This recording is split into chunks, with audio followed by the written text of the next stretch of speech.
Hello, everyone. This is the short space about the recent verdict that we had. Johnny Depp has won the defamation case against Amber Heard. Johnny Depp had filed this case in the US, and Johnny Depp had filed an earlier case in the UK.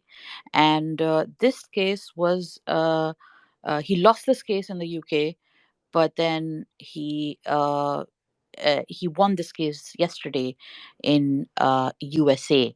So I'm looking forward to hearing from you guys. If you have any concerns or any questions, or you want to share your thoughts about the space, please let me know. And I will be taking mics I will be taking requests. So if you have any questions about the case, if you've been following the case, let me know.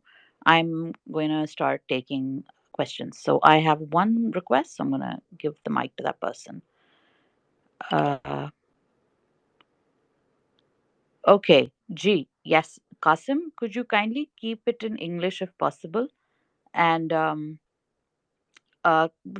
you have anything to say?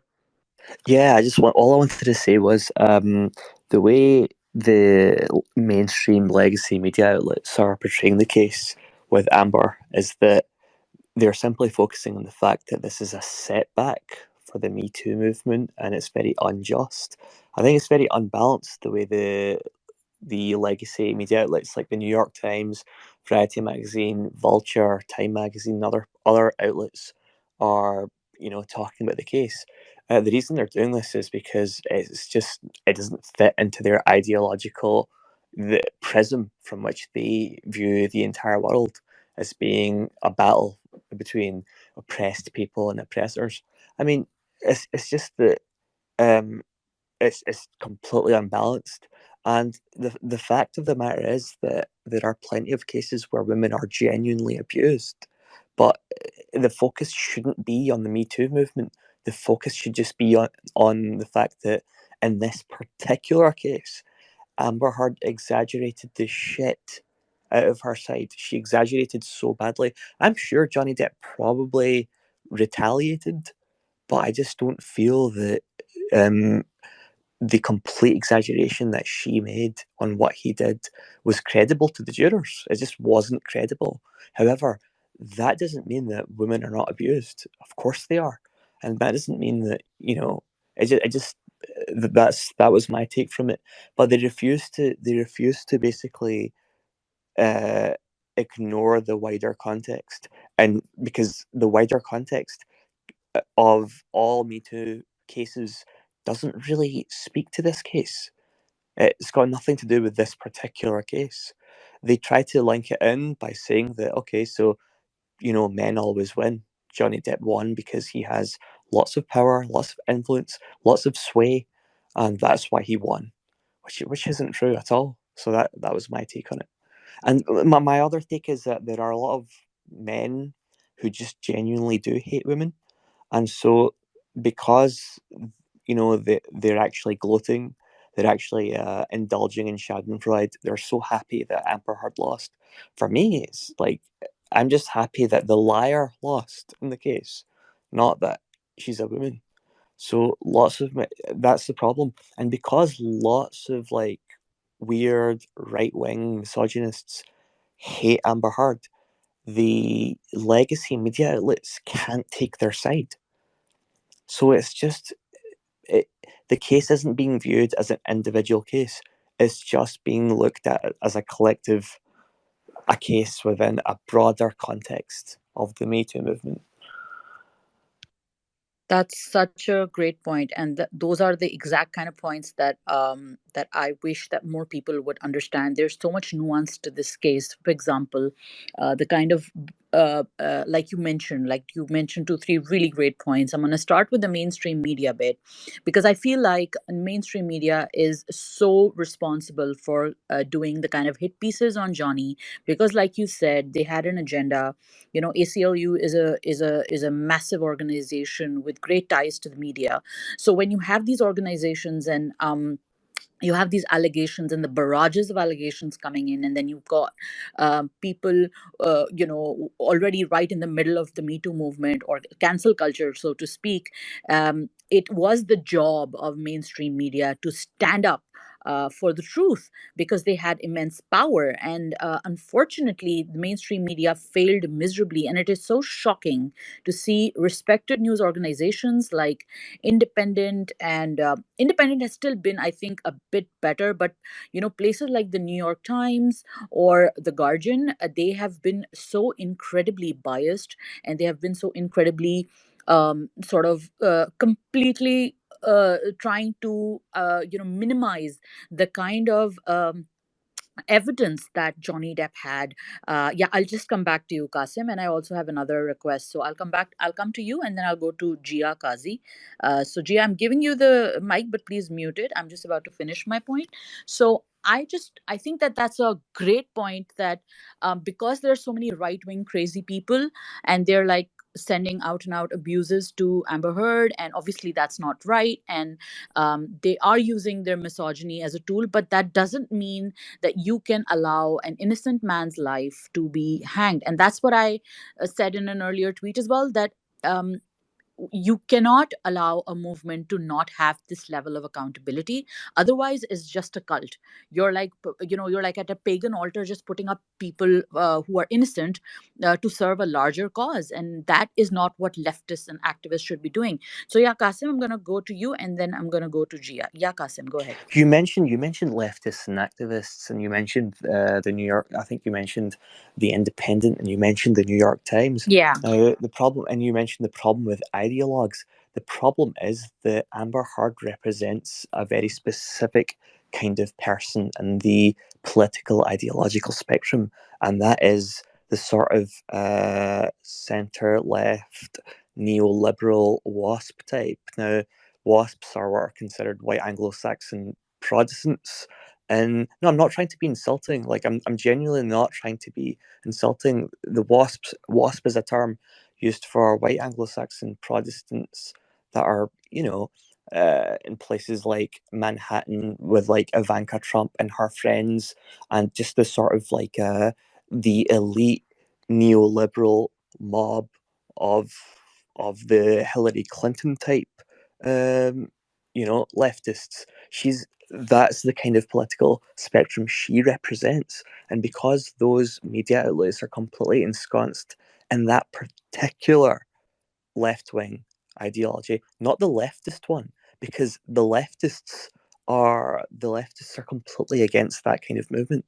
And that is why those media outlets just could not accept that Amber Heard be seen as a liar, because that the kind of backlash that she was getting, they were conflating with the kind of backlash that all neoliberals get generally. So that was my last point. Thanks so much. No, great points made here, because I think that all of this is connected. We don't exist in a vacuum. I think Gia was supposed to say something, but she's left. So could you kindly request the mic? Anyone else who wants to say something? Please remember, we're trying to keep this in English, so we're kind of trying to reach a broader audience. I feel like it's really important here to understand the nuances of the case itself.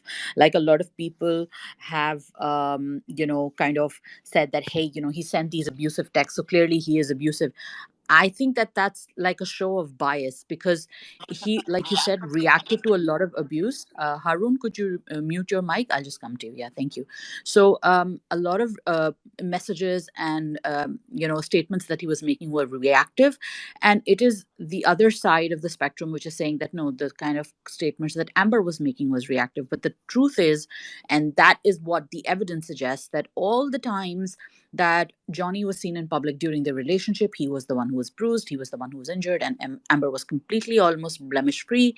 And the pictures that she had sent and that she had submitted, they were shown to be tampered with. Now, all of that is being not discussed, because, like you said, Kasim, there is a larger real politic at play, and that is why mainstream media has their own agenda. there are a lot of ideologues who have their own agenda. The finer point you mentioned about the wasps is not something that has made its way to larger discourses, because mainly if you see the kind of arguments that are happening between stands, or they're happening between journalists or even activists, is like at the very basic, alpha level, that, hey, no, he's a man, therefore he's wrong. She's a woman, how could she lie? So all of that is kind of just the first level of what the discourse is, which is what I've been seeing at least since last night. I'm sure there will be longer discourses to this, and then 1 year later, when we see who the jury was and how they decided, we get to know more. But at this point, I am so amazed that there are no long op-eds and no long pieces about the truth of the case. And it well, let's just look at this case, because he's not the first and the last person who's going to get accused, and Amber is not the first and the last person to have put up a false allegation against a famous person. This is going to happen. My larger concern, and I hope to hear from you guys, is that when it comes to the Me Too movement, and it is an important movement, and it is a great use of speaking truth to power for victims. But what do we do about somebody just putting up a tweet, somebody just saying that, hey, I claim that this person has done this to me? Does this not go on to the next level? When a person makes an allegation, that person should be heard, and I think that is what the Me Too movement is about. But it's not like that person should be believed, and there is a fine difference between that. I come up with an allegation, I say, okay, XYZ person has abused me, or has battered me, or has done something. So what happens next? What is the process? Me Too ideally was supposed to create a better process. And unfortunately, because of this noise, and because of how Amber Heard supporters have been behaving, I believe I do put the onus on them. I do put the onus on Amber Heard, because I also feel like not enough people are blaming Amber Heard for destroying this cause, and sort of taking away from actual victims, because that is what she has done. And I don't understand why people are losing sight of that. So I'm going to go to Haroon, and then I'm going to go to Dr. Zoya. Yeah, Haroon, go ahead. Right, very, very quickly, and this is just to educate myself. How much of this is uh, political bent of certain newspaper, and how much of is it just lazy journalism? It's if a political narrative is going certain way, it's the Amber Heard story. It's very easy to make it to sort of fall into that narrative, and it will make a very nice and tidy article, and you're done. Uh, going uh, going through evidence requires patience and hard work, and I'm I have this feeling that there's a lot of just plain lazy journalism going everywhere. Uh, that's it. Thank you. There is a lot of lazy journalism and more activism. So there's a lot of activism about the misogyny. And for example, this the basic premise of certain articles is like, hey, this is why we need to believe victims. Nobody is saying don't believe victims. In fact, Johnny Depp supporters and people like me are saying, believe Johnny Depp, believe the victim. He was the victim. Nobody is saying. So as a feminist, I believe that any man, woman, animal, any person who has life inside them must not be abused. And that's not a difficult or a morally ambiguous position to take. You can take that position as a feminist, as an activist, as a leftist, or as a human being, as a pacifist, as just as a human being, right? But here the caveat is that you have to believe that only Amber Heard is the victim. Johnny Depp is not the victim, and Amber Heard losing means that we are not believing victims. That is not what the truth is. And so, regardless of the amount of evidence, and regardless, and there's so many people who are giving their lazy takes because they they're not getting the truth of the trial. They're not following the trial closely. They're just like, oh, it's like you said, it's lazy journalism, it's slacktivism online. So all of that is there, and that is why I feel like mainstream media is kind of just clinging on to the narrative that they want to push, because it is too damaging for them to pick up on the reality of the case itself and kind of defend Johnny Depp here. I also want to make another point here, and I do want to take more questions. So please, I request for the mic, and I do want to hear. I do want to hear from you guys. So here, there's another problem, and the fact is that I feel like Johnny Depp doesn't have enough friends, quote unquote, in the media, because that's how the media works. As an insider, I can tell you a lot of people will easily write hit pieces on stars and on celebrities. So this has nothing to do with, oh, I'm a celebrity, therefore nobody can touch me. No, a lot of hit pieces go out on celebrities who are not friends with the right kind of journalists or the media moguls. They don't hang around with them, they don't party with them. Johnny Depp is essentially, he's been a very reclusive sort of a actor, and he's got these friends who are in the other side of the business. They're musicians like Joe Perry and Alice Cooper. So they're not really the kind of media friendly guys either, right? So at this point in time and through this method, what's happened is that I don't think he's made a lot of friends in the media. That's why he's such an easy target as well. And Amber Heard, on the other hand, has made all the right moves in befriending all the right people in the media, ACLU, going to, and, speaking about being a human rights ambassador and an ambassador for women's rights, and that is the buzzword, and that is the mainstream path to follow for, if anyone, like anyone who wants to kind of become and come into the forefront. So at this point in time, I think that there's another problem with the Johnny Depp fiasco, is that his reputation was repeatedly hit by people. Previously he didn't care, I think, because his success kind of spoke for himself, but I don't think he anticipated the kind of Me Too movement and the cancel culture, and that he did not think, when he was settling for his divorce for $7 million, I don't think he was expecting Amber, because they had released a joint statement saying that none of us are doing this for financial gains, none of us are lying about this. So we are separating, and anyway, that was how the relationship ended. And now when she went after him and she used the op-ed, the Washington Post op-ed, to to claim that she was a victim of domestic and sexual violence. At at that point in time, I don't think Johnny realized what happened to him. I think he sort of lost all ground, because he was cancelled and dropped from everywhere. And that, I saw a very interesting tweet that said, hey, oh, you just have to be a dude with charisma and you'll win. No, he didn't win. He has a lot of the allegations that exist today, right now, in the media against him, will never go away. His children will grow up, and his family will always read about allegations of horrible domestic and sexual violence against Amber Heard, and they were supposedly perpetrated by Johnny Depp. And that is something you don't wash off.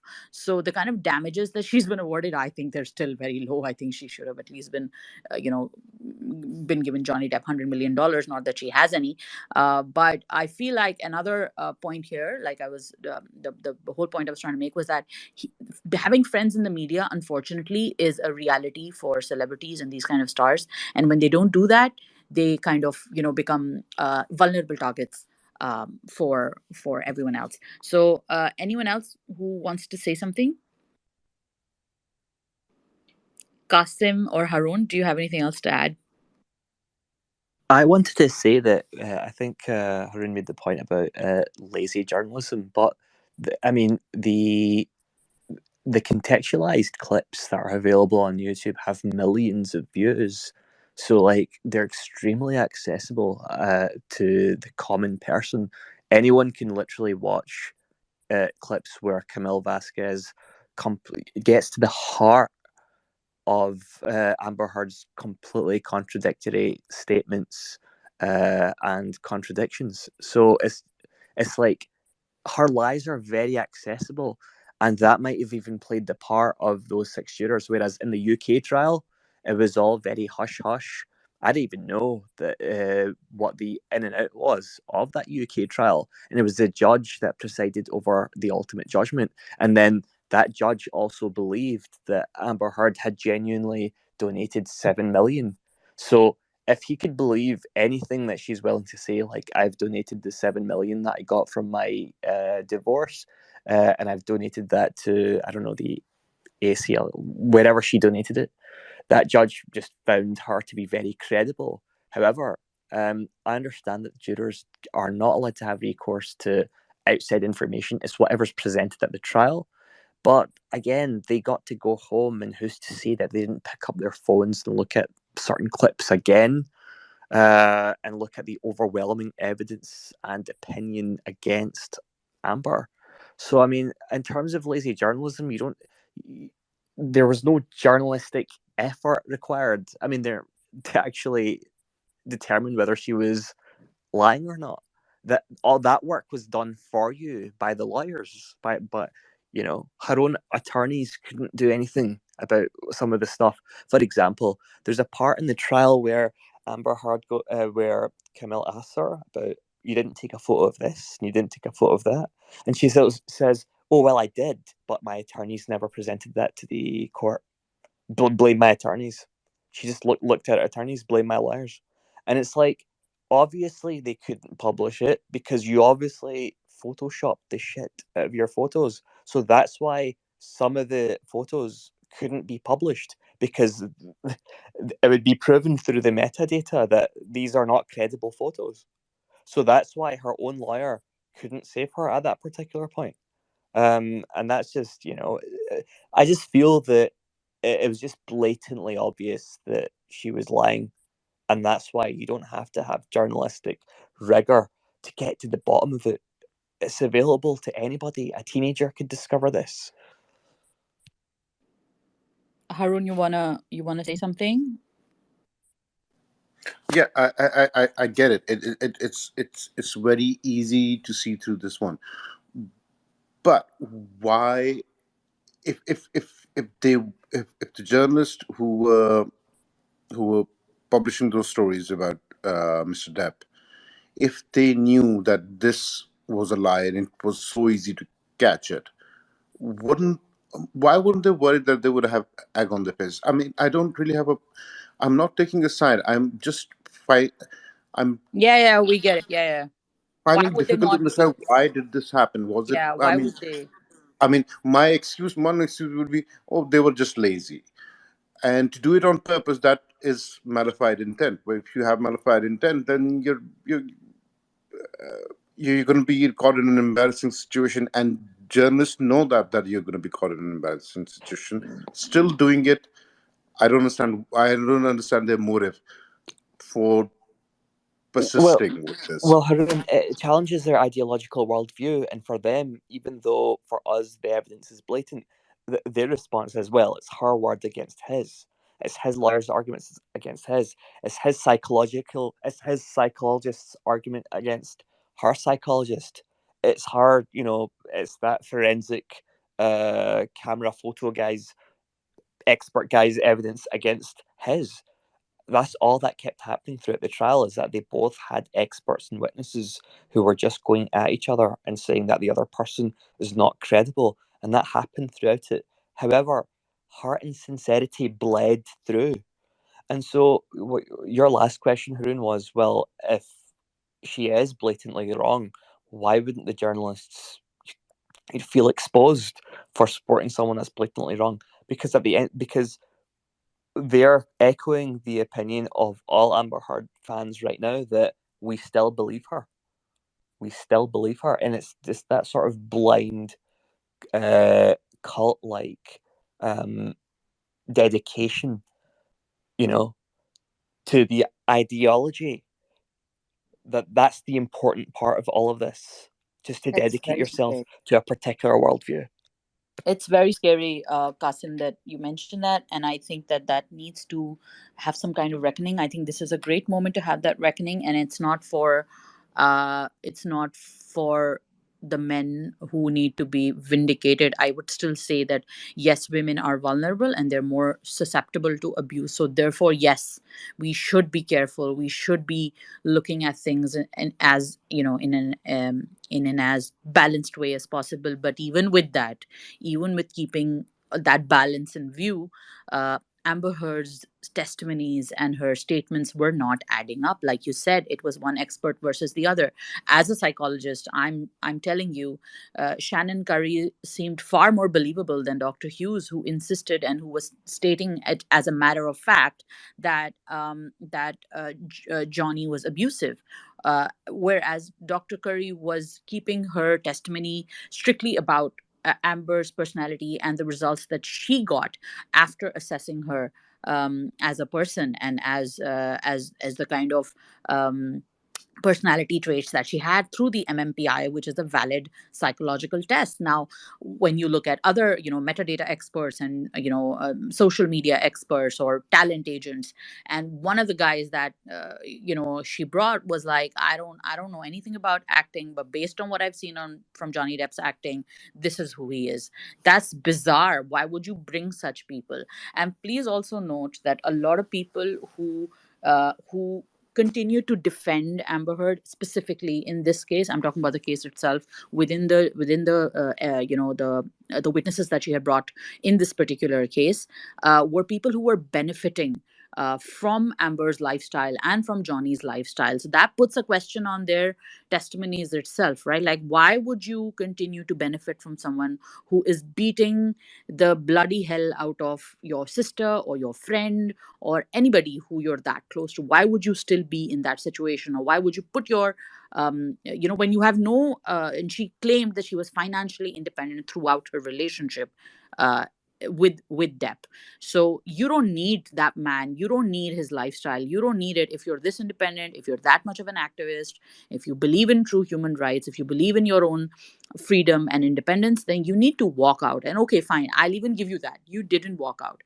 Every single thing that you're claiming that has happened to you, you have had no evidence to back it up. And it's not like it was a shove that you couldn't get an evidence for, even though you still could, because you're surrounded by people, you're surrounded by cameras, you're living a fairly public life. You still couldn't get, and she's been taking pictures of him sleeping in random places and random things that she's been shooting him while he was slamming cabinets, trying to prove to people that, hey, look, he has abusive tendencies, therefore my testimony must be true. So that creating that plausible argument was what her game plan was, and she was expecting the world to buy it. Thankfully, they didn't. And that is where the journalist also came in. They came in with their ideological weights, and that's why I think that it all had to tie up together, and it had to tie up for journalists as well. AC people, like, institutions like ACLU.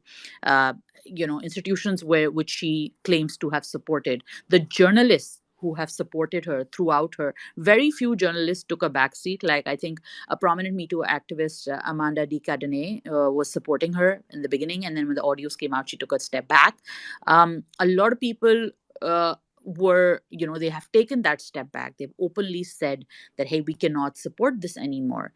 Those kind of people, sure, they did that. They took that step, and it was a difficult step. But when it came to a lot of other mainstream media, they kept going full blazes ahead. You have academics, you have leftists. It's bizarre and it's scary because people like Amber Heard ruin chances and ruin it for a lot of other women. They ruin it for men, because now what's going to happen is there's going to be an arm of the feminist brigade or the feminists who will say that, hey, Johnny was a powerful man and he won because he is a powerful man. So now the next time there's going to be somebody who's going to come with an allegation, who probably is or isn't innocent, that would depend on the case. That person would be stuck again in that ideological infinite loop rather than being judged for their merits. I have Justice for Johnny, the ARC official. They want to say something. Please go ahead.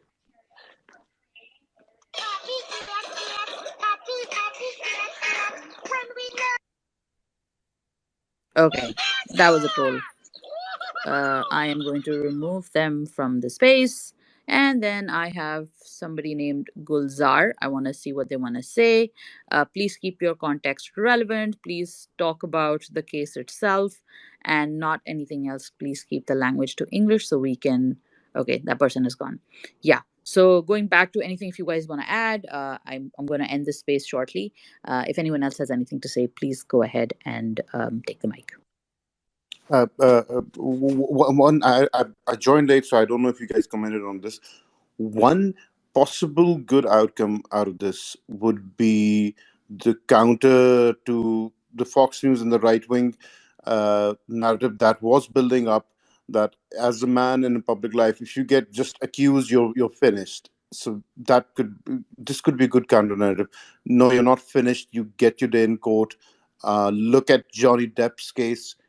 um, he wasn't guilty, and he was able to win at the end. So that might be a positive to get out of this. I think that might be ways down the road, because right now the power, and I think that the weight of the narrative is on, like, I feel like the leftist media, as we want to call it. I mean, I don't know this. It's a very broad and a very umbrella like term, but they are very powerful right now, and the media kind of belongs to them. At the same time, with the rise of people and technocrats and billionaires like Elon Musk, eccentric billionaires like Elon Musk, who are taking charge of platforms like Twitter, and then Donald Trump wants to come up with his own Truth Social, and he's come up with that, and it's, I think, one of the most downloaded apps in the US. The kind of shift that we're seeing, I think we're moving towards more polarity. We're moving towards more people being divisive about certain issues when this is not about division. I saw a clip about a woman who was on Fox News, and she was somebody who was, yeah, Kasim, I'll just come to you. She was defending people who have gone through domestic violence. Simple things like rape, domestic violence, abuse. These are just, they should not be divisive things. They should not be divisive moments. And this is the kind of issue that the left and the right should join hands and kind of fight back together. But of course, we don't live in an ideal world. Yeah, Kasim, I'll just take some of the closing comments, and then we'll close the space. Yeah, Kasim, go ahead. Yeah, that was my point. And you mentioned polarity, and you mentioned just the idea of people trying to force themselves into categories. And once they're in a category, anything that goes against what their particular group is supposed to believe about any given situation, they sort of ignore because their focus is on the bigger picture. And I just think that, you know, this won't ever stop. Like, we'll never live in a world where people don't conceive of any conflict as, oh, who has the power and within this particular hierarchy here. Everything has to be reduced to power hierarchies. A lot of literary theories that are now being taught at university, for example, when they're studying classic literature, what they're actually looking at is, um, let's examine this text based on the power structures which exist between the characters and the material decision making. How are these events influenced by the power that one person has over the other person? If you conceive of that, you can't conceive of all of human history just being a conflict of power hierarchies. It's just a very, it's just a very crap way of conceiving everything like that. And the current zeitgeist promotes that sort of concept, and that is the same reason why the this will jeopardize the feminist movement, because obviously you can't have that ideology and apply it universally to everything. No, So absolutely, yeah. Yeah, so go ahead, so sir. that's my point. Like when I speak to people, they can't tell whether I'm a conservative or whether I'm liberal, or where do I fall within that political. And it's like, well, you're not supposed to fall anywhere. Most level-headed people should just try their best to be objective as possible, and to not like have a very ideological worldview. And for me, like, let's say somebody is religious and would look at the Amber Heard, or like, just let's say somebody is religious, then I just feel that religion is not the same as ideology, because religion is about ethics and virtue and ethics. And virtue doesn't change. Values change over time, but virtue doesn't. I'm getting off topic here, but my point stands, in that we're trying to hold on to an ideology and apply it When it's not working, we're making excuses as to why this isn't working. Uh, uh, the only reason he won was because of this. The only Yeah. reason he won is because of that. Oh, Johnny should now, for example, what Jemima just said on Twitter, Imran Khan's ex-wife. Johnny should just now, Yeah. give waive all of that money. He should just waive all the money, and he should tell the trolls to stand down. I'm sorry, but the focus should not be on the trolls which are hounding Amber Heard. I'm sure they're little incels on the internet, plenty of them that are just complete arseholes, that hate all women. That's completely understandable. However, that can't be the main focus, because the main focus should be that this person tried to ruin this guy's life.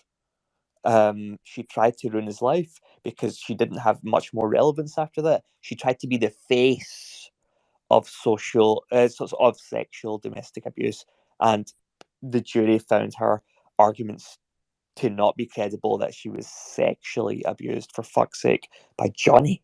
Like, are you having a laugh? So No, but yeah, I agree with you that a lot of people who want Johnny to take the higher road now have forgotten the kind of abuse that he has taken and he is still taking. Remember that we started our discussion talking about the hit pieces on Johnny Depp in the media. That's the point Harun was also making, that there has been, and there have been, and there continue to be hit pieces and attacks on Johnny Depp and his supporters. And apparently, there are also allegations that we've all taken money, people who support, and people like yourself, Kasim, who are not really even aligned with a particular poll, rather than even somebody like Johnny Depp paying you to say all of this in a Twitter space randomly with me, who you don't even know, right? And this kind of tinfoil hat conspiracy theories that are existing in the supporters of Amber Heard, or like we keep talking about that ideological left, they think that everything is a conspiracy. I mean, I'm sorry, that doesn't really separate you a lot from QAnon, does it? You are literally digging the same hole which you make fun of. And I think it's a quote by Nietzsche, which says that don't become the monster that you are fighting. And I feel like that is what has happened. The kind of cult worship that we've created around celebrities. And again, I want to say that Johnny Depp is not being supported by people who think that he's a celebrity, or he's like the greatest, most good looking, most beautiful person on earth. Yes, he has fans, but he has people who believe him because they are seeing in real time cancel culture being called out and being hauled up on its head. Yeah, Kasim, I'll come back to you. Do you mind if I go to Asad first? He's been waiting for a while. Asad, sure, no worries. yeah, Asad, could you let me know? We're only going to wrap this up in the next 5-10 minutes. So, Asad, go ahead. What would you like to say? Assalamu alaikum. I joined late, so if I'm repeating the question, I excuse. My question is that some people are asking Johnny Depp to waive off the damages. Yeah. So people seeing this as a bad thing to ask for compensation or damages. Sorry, could you repeat that? You're saying, is it a bad thing or a good thing? I couldn't get you. I am asking that why some people think that is it a bad thing to ask for damages and compensation. Uh, Okay. Okay, I got you. Thank you. I think we just discussed that. I think, and I kind of agree with Kasim on that. The damages. Would you do that to a woman? Would you ask a woman the same question, that hey, you should forgive the abuser, and whatever money that he's supposed to give you in damages, you should just not take it? Abuse is abuse. If you've committed a crime against a human being, you've committed a crime against a human being or any living being. So I think that it's completely ridiculous to ask somebody like Johnny Depp to waive the damages. It took him so long to get here. It took him years to get here. His children have had to hear that their father is is a sexually violent person. Now, if somebody did that to me, if my children had to hear that about their father, I would never forgive that person. I don't care who says what. So, if you're a person of integrity, and if you're not somebody who falls down at the slightest pressure of public opinion, which I don't think Johnny is. Otherwise, he wouldn't be in this position. He'd be covering. He would have sent out feeble notes of apology. I don't think he's that kind of person, and I don't think he should take or forgive Amber Heard for anything that she's done. Because if you heard, I don't know, Asad, if you've heard the trial, please go take some time out, take like an hour out. go to the trial, go to Law and Crime Network, and try to listen to Johnny Depp's testimony. Yeah. And I think you'll find a lot of answers to that question. Qasim, let's go to you, and then let's take some closing statements and we'll close the space. Yeah. So go ahead. Yeah, yeah. All I wanted to say was Amber Heard's idea of her evidence was not enough for Johnny Depp's disproportionate power, influence, and sway. So she reduces his victory to disproportionate, meaning he has more power because he's a man, and he has immense influence because he's a famous Hollywood actor, and sway, like he can change people's minds because he's charming. So she's completely ignoring now the people that agree with her, the media outlets that agree with her, the sort of neoliberal personalities that agree with her.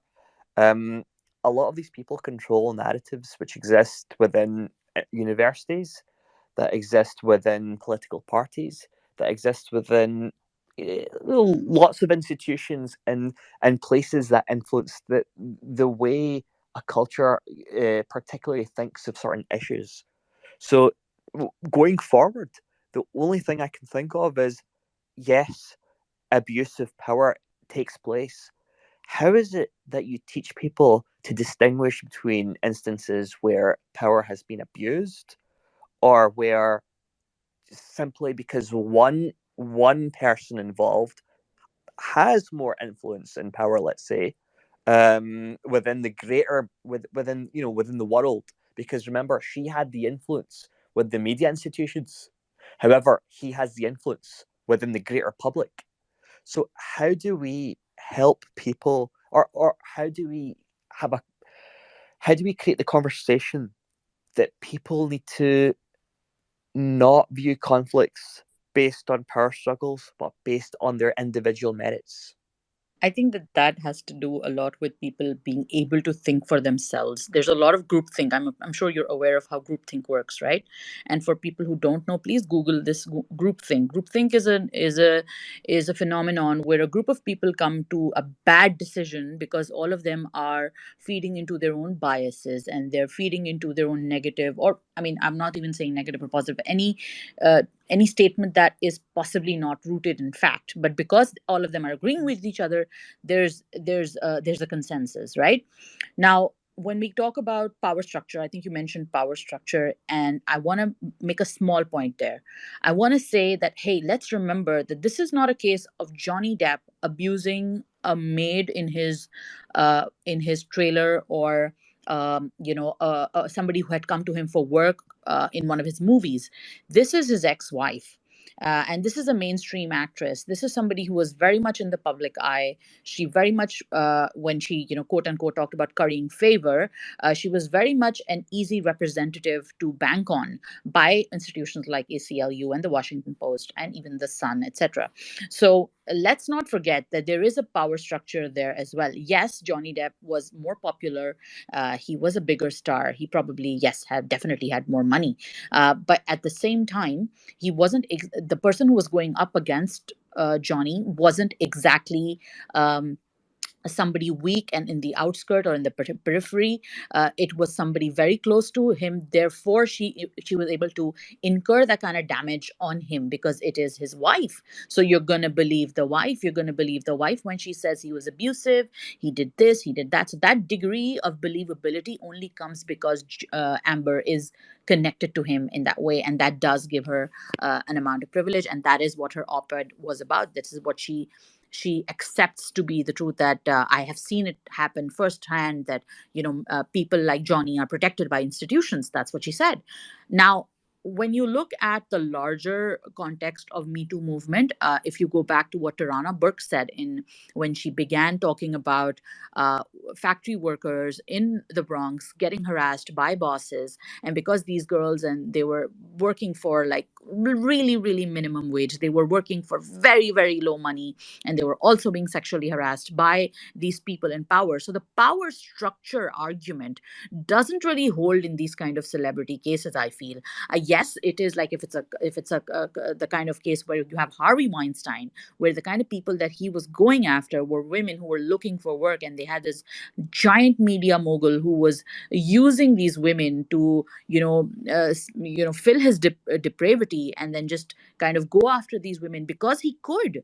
That is not the same thing, and that is what Me Too was kind of about. It was about women who were weaker, women who were in those positions where they couldn't speak up. And as a working woman, anybody, not just me, any working woman would be able to tell you how uncomfortable situations can be where you can't speak up against a boss or a person in power if they're making you feel uncomfortable, because that's just what it is. So Me Too movement, to me, as somebody who is very vocal about it, who believes in it still, to whatever end it is that it should allow conversations. It is doing the opposite now. What's happening is that we are now sitting, like you said very rightly, Kasim.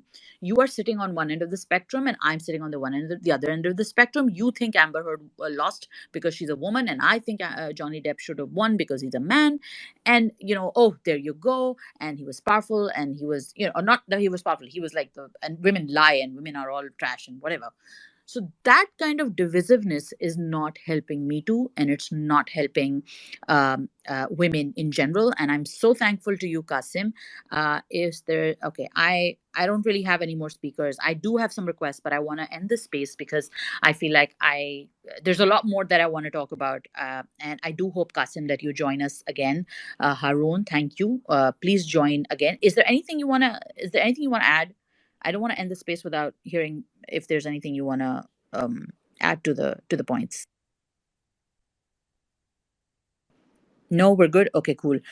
Thank you so much, Kasim. Thank you, Harun. Thank you, Asad. Thank you for everyone else who has joined. It was a very short, quick space. I'm gonna hold a larger space. I want lawyers, and I want people who support Amber Heard to also come and talk to me and tell me, because I want the conversations to happen without mudslinging and without the hate. And I think that the kind of the way that they did the court proceeding was also very civil. So I think we need to have more of that on social media, which is kind of turned into a dirty little cesspool of attacks and personal mudslinging, and all of these kind of polarities that sort of just swim up whenever we have a high profile or a conflicting case like this. So I wish that I would have somebody who supports Amber Heard. I'm happy to take your points as long as you're willing to take mine. I believe that this is a watershed moment for sure, but it should not stop the movement. It should keep the movement going, because we need voices who speak up against sexual abuse, but it cannot go out in a way, it cannot take the direction that we need to believe people no matter what, even if they're blatantly lying. I don't think we need to go in that direction, that false accusations must also be forgotten and forgiven. That is not how it should work. Yeah. Thank you so much, everyone, for joining. I will inshallah do another space real soon. Please let me know in this on my Twitter profile. I've shared the tweet of the space. You can hear it. You can hear it. Go back to it and hear the recording. And if you have any more feedback, please do it on the tweet. Yeah. Thank you so much, everyone. Thank you so much for joining. Have a great day.